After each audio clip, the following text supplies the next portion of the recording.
নমস্কার বন্ধুরা, আজকে আমি বানিয়েছি এমন একটা রেসিপি যেটা খেলে পেট ভরবে কিন্তু মন ভরবে না। একটা খেলে মনে হবে আর একটা চাই। বন্ধুরা চলুন তাহলে রেসিপিটি শুরু করি। সম্পূর্ণ ভিডিওটি দেখার জন্য অনুরোধ রইল। প্রথমেই আমি নিয়েছি দুটো আলু এখানে আমি প্রথমে সিদ্ধ করে নিয়েছিলাম যাতে রেসিপিটি তাড়াতাড়ি হয়ে যায়। দুটো আলু সিদ্ধ করে নিয়েছি, এবার গ্রেট করে নিচ্ছি। এভাবে একটা সরু গ্রেটারে আমি আলুগুলো গ্রেট করে নেব। বন্ধুরা আলু কিন্তু গ্রেট করে নেওয়ারই চেষ্টা করবেন, তাহলে রেসিপিটি খুবই সুন্দর হবে।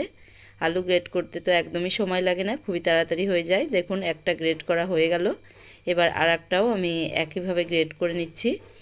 বন্ধুরা আজকে এই আলু আর গমের আটা দিয়ে এমন একটা স্ন্যাক্স রেসিপি বানিয়েছি যেটা আপনারা যে কেউ বানাতে পারবেন। একবার খেলে আপনার আর একবার খেতে ইচ্ছা করবেই। একবার হলেও বাড়িতে ট্রাই করবেন। বন্ধুরা দেখুন আলুটা সম্পূর্ণ গ্রেট করা হয়ে গেছে। এবার এই আলুটা আমি এক সাইডে রেখে দিচ্ছি, এবার আমি অন্য কাজ করে নেব। এবার এখানে নিয়েছি আমি 1 কাপ গমের আটা আর 2 চামচ তেল দিয়ে আমি খুবই ভালো করে ডলে ডলে ময়াম দিয়ে নিয়েছি। দেখুন মুঠো করলে মুঠো হয়ে আসছে। আমি ময়াম দেওয়াটা দেখাইনি কারণ ভিডিওটা অনেকটাই বড় হয়ে যাবে। এবার আমি অল্প অল্প করে জল দিয়ে মেখে নেব। বন্ধুরা এটা একদম নরম ডো তৈরি করলে হবে না, তাহলে খাস্তা হবে না, তাই একটু শক্ত ডোই তৈরি করতে হবে। তাই আমি এখানে অল্প অল্প করে জল দিয়ে মাখবো যাতে ডোটা নরম না হয়ে যায়। দেখুন এইভাবে আমি অল্প অল্প করে জল দিচ্ছি। বন্ধুরা এখানে বেশি জলের প্রয়োজন নেই কারণ তেল দিয়ে ময়াম দেওয়া আছে। ময়াম দেওয়া হলে বেশি একটা জল লাগে না, আর এটা তো আমি শক্ত করে তৈরি করব, তাই একদমই বেশি জল লাগবে না। 4 থেকে 5 চামচ জল মতো হলেই হয়ে যাবে। অল্প অল্প করে জল দিয়ে মাখলেই বোঝা যাবে কতটা জল লাগবে। দেখুন এইভাবে আমি শক্ত করে মেখে নিচ্ছি, আর জলের প্রয়োজন নেই। এবার আমি মেখে নিয়েছি, দেখতেই পাচ্ছেন কতটা শক্ত তৈরি হয়েছে। এবার আরেকটু ভালো করে মেখে নিচ্ছি। বন্ধুরা দেখুন এইভাবে আমি খুবই ভালো করে মেখে নিয়েছি। এবার এটা একটু রেস্টে রাখবো, তার জন্যে এখানে আমি একটা বাটি চাপা দিয়ে এটা রেস্টে রেখে দিচ্ছি। ওদিকে আমি আর একটা কাজও করে নেব। তার জন্য গ্যাসে বসিয়ে দিয়েছি প্যানে অল্প একটু তেল আগের থেকেই ছিল, আবার সামান্য তেল আমি এখানে অ্যাড করে দিলাম। এবার এখানে ফোড়নে দিয়ে দিচ্ছি আমি জিরে, হাফ চামচ জিরে এখানে দিয়েছি। জিরেটা একটু নেড়ে চেড়ে ভেজে নেব। বন্ধুরা দেখুন জিরেটা অনেকটাই ভাজা ভাজা হয়ে এসছে। এবার দিয়ে দেব লঙ্কা কুচি। আপনারা ঝালটা আপনাদের পছন্দ মতো দেবেন। লঙ্কা জিরেটা খুবই ভালোভাবে ভাজা ভাজা হয়ে গেছে। এবার দিয়ে দিচ্ছি পেঁয়াজ। বন্ধুরা আপনারা পেঁয়াজটা চাইলে নাও দিতে পারেন, পেঁয়াজ ছাড়াও এই রেসিপিটি করা যাবে। তবে যারা পেঁয়াজ পছন্দ করেন তারা অবশ্যই পেঁয়াজ দেবেন, পেঁয়াজ দিলে স্বাদটা আরোই বেড়ে যাবে। দেখুন পেঁয়াজ দিয়েও খুব ভালোভাবে নাড়াচাড়া করে নেব। এখানে পেঁয়াজটা খুবই বেশি ভাজার দরকার নেই, হালকা হালকা একটু কালার আসলেই পেঁয়াজটা ভাজা হয়ে যাবে। এই পর্যায়ে আমি গ্যাসের ফ্লেম অফ করে লঙ্কার গুঁড়ো দিয়ে দেবো, না হলে লঙ্কার গুঁড়ো পুড়ে যেতে পারে, তাই গ্যাসের ফ্লেমটা অফ করেই দেবো।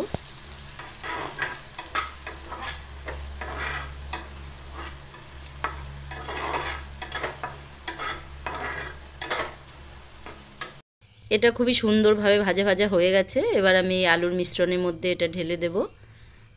বন্ধুরা দেখুন গরম গরম তেল আর পেঁয়াজ সমেত আমি এই আলুর মিশ্রণের মধ্যে ঢেলে দিয়েছি। সিদ্ধ আলুর ভিতরে দিয়ে দিয়েছি। এবার এর ভেতরে দিয়ে দেবো পরিমাণ মতো লবণ। লবণটা কিন্তু দেয়া হয়েছিল না, তাই এখানে লবণ দিয়ে দিয়েছি। আর দিয়ে দিলাম খানিকটা ধনেপাতা, দিয়ে ভালোভাবে হাত দিয়ে মেখে নেব। বন্ধুরা এইভাবে মেখে আপনারা ভাত রুটির সাথেও কিন্তু খুবই ভালোভাবে খেতে পারেন, খেতে দারুণ লাগে। বন্ধুরা এটা আপনারা শুকনো লঙ্কা দিয়েও করতে পারেন, তাহলে আরোই ভালো লাগবে। দেখুন এইভাবে আমি হাত দিয়ে খুবই সুন্দর করে মেখে নিচ্ছি।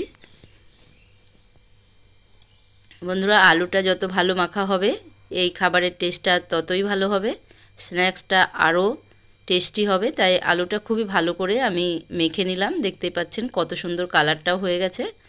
এবার আমি যে আটাটা মেখে রেখেছিলাম সেটা রেস্টে রেখেছি, সেটাও সেট হয়ে গেছে। এবার আমি বাটিটা তুলে নিচ্ছি, তুলে আপনাদের দেখাচ্ছি। দেখুন বন্ধুরা আটাটা কিন্তু আমি একটু শক্ত করেই মেখেছি, দেখেই বুঝতে পাচ্ছেন। এবার এটা দিয়ে আমি একটাই গোলা তৈরি করে নেব। আমি একবার এই রেসিপিটি করতে চাই, তাই একটাই গোলা তৈরি করেছি বড় করে। এবার আমি একটা বড় সাইজের রুটি বেলে নিচ্ছি। রুটিটা খুবই বড় সাইজের বেলতে হবে, তাহলে একবারে অনেকগুলো স্ন্যাক্স তৈরি হয়ে যাবে। বন্ধুরা দেখুন এইভাবে আমি পাতলা করে একটা বড় রুটি বেলে নেব। তার জন্য আমি কিচেনের কাউন্টার টপের উপরই নিয়েছি, নিয়ে আমি বেলে নিচ্ছি। বন্ধুরা এটা খুবই বড় আকারে তৈরি করব, যাতে অনেকগুলো লেয়ার তৈরি হয়। তার জন্য এখানে একটা বড় সাইজের রুটি আমি বেলে নিচ্ছি। বন্ধুরা আপনারা দেখতেই পাচ্ছেন যে কত বড় রুটি তৈরি হয়েছে। এবার আমি এই রুটির দুই সাইড কেটে নিচ্ছি সমান করার জন্যে। বন্ধুরা দেখুন এই সাইড কাটা হয়ে গেছে, এবার আর এক সাইডও আমি কেটে নেব। দেখুন এইভাবে আমি কেটে নিলাম। এবার যে আলুর মিশ্রণটা আমি রেডি করে রেখেছি সেই আলু এর উপরে ছড়িয়ে দেব। বন্ধুরা আমি একটু মোটা করে দিয়েছি, মোটা করে দিলেই খেতে বেশি সুস্বাদু হবে, তাই আমি এইভাবে আলুটা একটু মোটা লেয়ারে সাজিয়ে দিচ্ছি। সম্পূর্ণ রুটির ওপরে এভাবে আমি আলুটা লাগিয়ে দেব। দেখতে পাচ্ছেন বন্ধুরা, এইভাবে আলুটা সম্পূর্ণ রুটির ওপর লাগিয়ে নিতে হবে। দেখুন সম্পূর্ণটাই লাগানো হলো, এক পাশে একটু আমি ফাঁকা রেখেছি পরে দরকারের জন্যে। এবার আমি প্রথমে একটা ফোল্ড দিয়ে নিচ্ছি। বন্ধুরা দেখুন এইভাবে আমি একটা ফোল্ড দিয়ে নিলাম, নিয়ে একটু চেপে চেপে দিতে হবে, না হলে ফাঁকা থেকে যাবে। এবার আবারও ফোল্ড করে নিচ্ছি। বন্ধুরা আপনারা যত লম্বা রুটি করবেন ততগুলোই ফোল্ড হবে, তাতে লেয়ারটা আরও বেশি হবে, খেতে আরোই ভালো হবে। বন্ধুরা দেখুন এভাবে আমার 4টে ফোল্ড হয়েছে। এবার এইটা এইভাবে চেপে দেব। বন্ধুরা দেখুন এটা এইভাবে চেপে দিলেই রেডি হয়ে যাবে। দেখতেই পাচ্ছেন এটা একদম হয়ে গেল। এবার একটু চেপে চেপে দেব, খুব ভালো করে একটু চেপে নিচ্ছি। চেপে নেওয়ার পরে আমি দুই সাইড কেটে নেব, কারণ দুই সাইড তো সমান নেই আর অতটা আলু দেওয়া নেই। দেখতেই পাচ্ছেন বন্ধুরা এইভাবে আমি কেটে নিলাম। আজকের এই ভিডিওটি যদি ভালো লাগে তাহলে ভিডিওটিতে একটি লাইক দেবেন, আর চ্যানেলটি যদি এখনও সাবস্ক্রাইব করে না থাকেন চ্যানেলটি সাবস্ক্রাইব করার অনুরোধ রইল। বন্ধুরা দেখুন এবার আমি আপনাদের কেটে দেখাচ্ছি। দেখুন কত সুন্দর লেয়ার তৈরি হয়েছে, খেতে খুবই ভালো লাগবে। এবার আমি সবকটাই এরকম 1 ইঞ্চি সাইজের করে কেটে নেব। আপনারা ছোট বড় করে কেটে নিতে পারেন, আপনাদের খুশি মতো যে কোনো শেপেও কেটে নিতে পারেন। বন্ধুরা দেখুন এইভাবে আমি ছোট ছোট করে কেটে নিয়েছি। এবার আমি তুলে আর একটা দেখাচ্ছি যে কেমন লেয়ার হয়েছে। দেখুন বন্ধুরা কত সুন্দর লেয়ার তৈরি হয়েছে। এবার আমি ঝটপট করে নাস্তাগুলো আমি একটা থালাতে তুলে নিচ্ছি, তারপরে ভেজে নেব। এগুলো ভাজতে একদমই টাইম লাগবে না বন্ধুরা, খুবই ঝটাপট হয়ে যাবে। আলু যদি আগের থেকে সিদ্ধ করে রাখেন রেসিপিটি খুবই তাড়াতাড়ি করে নেওয়া যায়।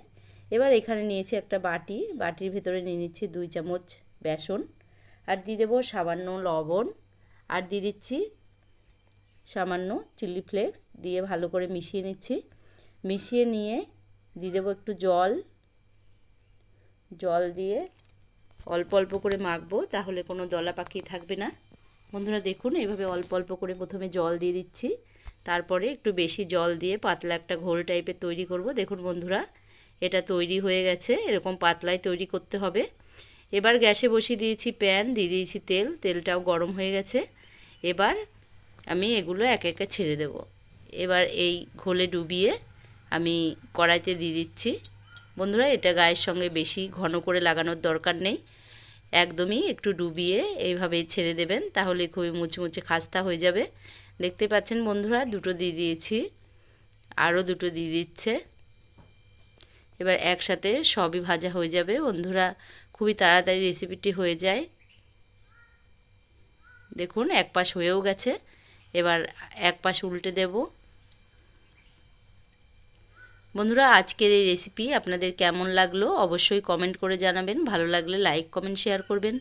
আপনারা কমেন্ট করলে ভিডিও করার উৎসাহ অনেকটা পাই, তাই আপনারা কমেন্ট করতে কিন্তু ভুলবেন না।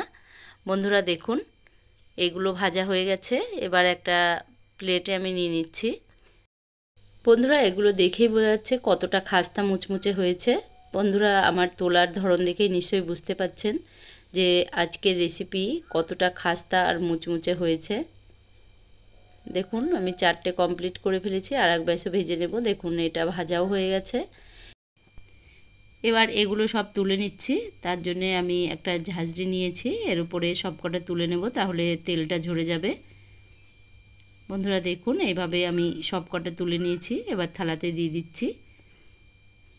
এরকম নাস্তা বাড়িতে বানালে বারবার বানানোর রিকোয়েস্ট আসবে। বন্ধুরা এই রেসিপিটি বানিয়ে আপনারা চায়ের সঙ্গেও খেতে পারেন। তাহলে আজকের মতো এখানেই বিদায় নিচ্ছি, দেখা হচ্ছে অন্য কোনো ভিডিওতে। নমস্কার।